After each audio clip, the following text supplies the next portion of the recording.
নাম সবচেয়ে উত্তম নাম, সবচেয়ে শ্রেষ্ঠ এবং বেস্ট নাম কোনটা? আব্দুল্লাহ এবং আব্দুর রহমান। সবচেয়ে সুন্দর এবং সবচেয়ে উত্তম নাম হলো আব্দুল্লাহ এবং আব্দুর রহমান, এর উপরে কোনো নাম নাই। দ্বিতীয় শ্রেণীর নাম কোনটা?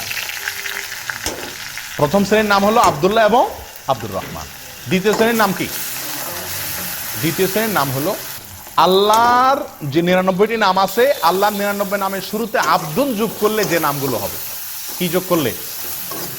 আব্দুন যোগ করলে যে নামগুলো হবে। যেমন আব্দুল খালেক, আব্দুল মালিক, আব্দুল গফফার, আব্দুল সত্তার, আব্দুল গফুর, আব্দুর রহিম, হ্যাঁ, আব্দুল ওদুদ, যত আল্লাহর ৯৯ নাম দিয়ে যে নাম আছে, আমরা নাম খুঁজে পাই না। শিশু হলে নাম নিয়ে যে কি এক অস্থির হয়ে যায় মানুষ। হুজুর একটা নাম দেন, ভাই একটা নাম দেন, নাম ঠিক করতে পারে না। আল্লাহর ৯৯ নাম, এটা শুরুতে আব্দুল লাগাইলে ছেলেদের নাম হয়ে যায়, আমাতুল লাগাইলে মেয়েদের নাম হয়ে যায়। আমাতুল মানে বান্দি, মেয়ে গোলাম, আর আব্দুল মানে পুরুষ, ছেলে গোলাম, আল্লাহর বান্দা, আল্লাহর মেয়ে বান্দা। তাহলে ৯৯টা নাম তো আপনার হাতের কাছেই আছে, এবং এর ভিতরে বহু নাম আছে যেগুলো আমাদের সমাজে খুব একটা শোনাই যায় না। আমরা নাম রাখার ক্ষেত্রে বেশ কিছু জটিলতা আমাদের দেখা দেয়। এর ভিতরে একটা হলো আনকমন নাম খুঁজি।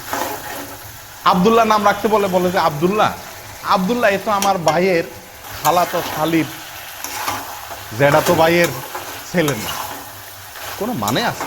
আমার ভালো কথাটা পিতামাতার বিপরীত বুঝে পিতামাতা কষ্ট পায়, তাহলে করবেন। আপনি ঠিক বলছেন, আপনি কোনো বেয়াদবি করেন না, তারপরও তারা ভুল বুঝছে, এরকম যদি হয় আপনার কোনো অসুবিধা হবে না। তবে আপনি তাদের সাথে বেয়াদবি করেন না, এটা নিশ্চিত হতে হবে। আপনি যদি উচ্চবাচ্য করে ভালো কথাও বলেন তাহলে অন্যায়।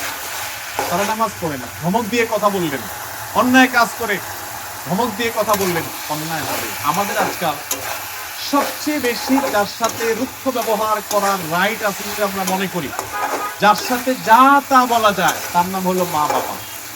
তার নাম হলো কি? সব জায়গায় বিড়ালের মতো, শুধু মায়ের কাছে আসলে ঝাড়ি, বাবার কাছে আসলে ঝাড়ি। অতএব এগুলো করা যাবে না। আল্লাহ আমাদের বুঝার তৌফিক দান করুন।